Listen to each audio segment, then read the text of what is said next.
At yan ngayong araw na tayo si Driver Katso nga palang ating pagdadrive-in ng dire-diretso papunta ng Bulinaw. Siya po ang magra-round trip ngayon ng biyahe papunta ng Bulinaw kasi pang-apat na araw niya na ngayon dito sa atin. Kaya ipapaubaya ko na sa kanyang biyahe. Kumusta naman ang driving ng ating driver natin? Lalo na pagtulog, no? Okay naman po sa inyo yung driving niya. Smooth naman. Susunod pa lang. Petron. Petron ba? Petron. Salamat, ma'am. Ma'am, kumusta naman ang driving ng ating driver ngayon? So, sir, kumusta naman ang driving ni Katso? Ay, okay lang naman po. Pang ilang sakay ko na rin po naman ito eh. Wala akong masabi ko. Sige, sir, salamat po. Okay lang po, medyo patraffic. Traffic lang talaga na kayo medyo tayo. Pero wala naman po kayo masabi sa kanya pagdadrive. Okay, safe po. Salamat po. Kayo ma'am, kumusta naman po yung ating biyahe? Okay naman. Okay naman. Yung pagdadrive ng ating driver ngayon, kumusta naman? Okay naman. Salamat po. Haba kasi ng biyahe natin, sobrang traffic pa. Thank you po, ma'am. Okay lang sir sa inyo? Yung ma-interview lang sa natin. Ayan, interview natin sila sir. Sir, kumusta naman po yung biyahe natin ngayon? Kumusta naman yung pagdadrive ng ating driver? Okay naman po. Salamat po, salamat. Okay naman. Salamat po, ma'am, sir. Sir, okay lang? Okay. Kumusta naman sir yung pagdadrive ng ating driver ngayon? Okay sir. Smooth. Okay naman, smooth. Salamat po, salamat. Ayan po mga kagulong at marami pong nagsasabi na talagang smooth mag-drive si Robert Katso. Ayan, at yan po ay napatunayan po natin sa pag-interview natin sa ating mga mahal na pasahero. Sige po mga kagulong. At si Katso naman ang ating interview mamaya. At yan nga po, pinapanood ko kay Katso yung ating interview para malaman nyo kung anong mga sinasabi ng mga pasahero natin sa kanyang pagdadrive. At yan ay para malaman din niya na talagang ang feedback ay nanggagaling sa mga pasahero. Kaya pinapanood ko sa kanyang video para talagang matuwa siya sa kanyang ginagawang pag-apprentice sa atin. Okay lang sir sa inyo? Ma-interview lang sa ayan, interview natin sila sir. Sir, kumusta naman po yung biyahe natin ngayon? Kumusta naman yung pagdadrive ng ating driver? Okay naman. Salamat po. Salamat po, ma'am, sir. Sir, okay lang. Kumusta naman sir yung pagdadrive ng ating driver?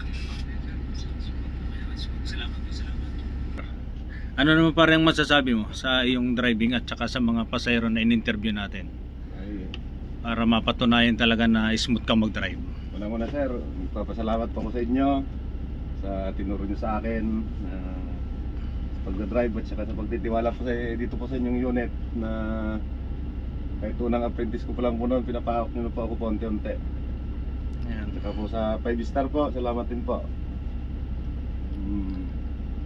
Ako po yung nagpapasalamat din po sa mga pasahero po kanina at naiintindihan po nilang hirap ng biyahe kanina at haba po ng traffic talaga magmula Inlex sa Carmen hanggang sa pinaikot-ikot po tayo kung saan bayan dito sa Pangasinan po. Saka po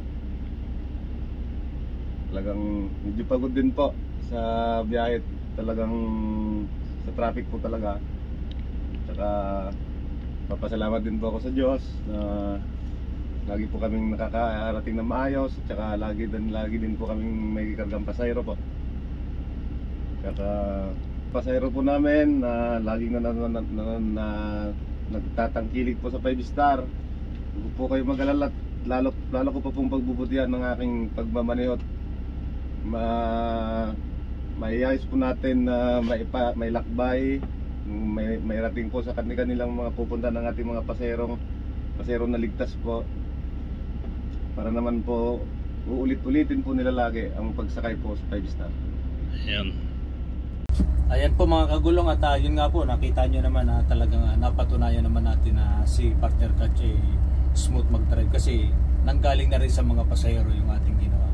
Nag-interview tayo ng mga pasahero kahit pa paano talagang sa kanila manggaling kung ano po ang ginagawa ni Katso sa pagdadrive. Ayan. partner, maraming salamat na kahit pa paano may natutunan ka sa akin. Maraming salamat din po. Ituro mo din yung mga natutunan mo din noon. Talagang I believe din ako sir sa lahat. Thank you talaga po. Basta ang masasabi ko lang kung ano yung haba ng biyahe natin, yun din ang haba ng pasensya natin ha. Pare, ha? Ganun lang dapat natin gawin. Kung ano yung mga nakikita natin sa daan, hayaan na lang natin yung mga yan na kumbaga sana hindi masyado nakakaintindi sa kalsada. Dinabi-dabi nating dinanas kanina sa traffic talagang. Kaya salamat par. Salamat din po. Maraming salamat. Basta yung kung ano yung napag-usapan natin, kung ano yung natutunan mo sa akin, ipagpatuloy mo na lang yung pagiging smooth driving. Yun ang importante sa lahat eh, yung pagiging smooth driving.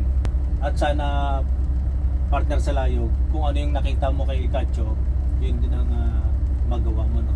Ako sir, actually sir, habang nagmamayo po siya, habang nagmamayo siya sa pag-driving test, pag-apprentice, tinitignan ko po yung ginagawa niya, pagkambyo, preno, pag ano po ng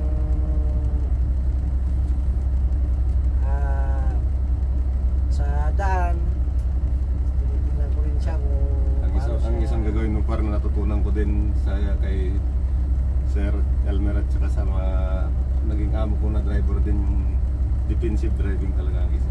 Oo, importante talaga yung pagiging defensive. lalo na po sa Talagang maingat ka talaga sa akin, kailangan maingat ka. At saan ka nga pala para galing na ano ng company? sa Kamiling Dagupan sir. Yung mga bus din, Opo. na biyaheng Dagupan Kamiling. Opo. Yun. Minibus po sir.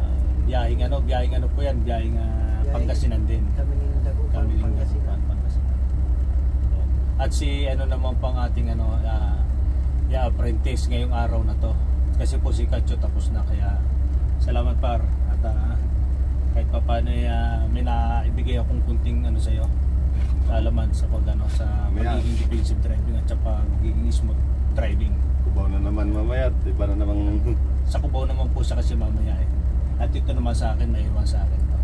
O paano po, at hanggang dito na lang. At pare, basta at mamaya, ano na lang ulit tayo mamaya, no? Opo sir. Sige po, hanggang dito na lang mga kagulong. Nagapay, sama sa paglalakbay. 5 star. 5 star, may malasakit.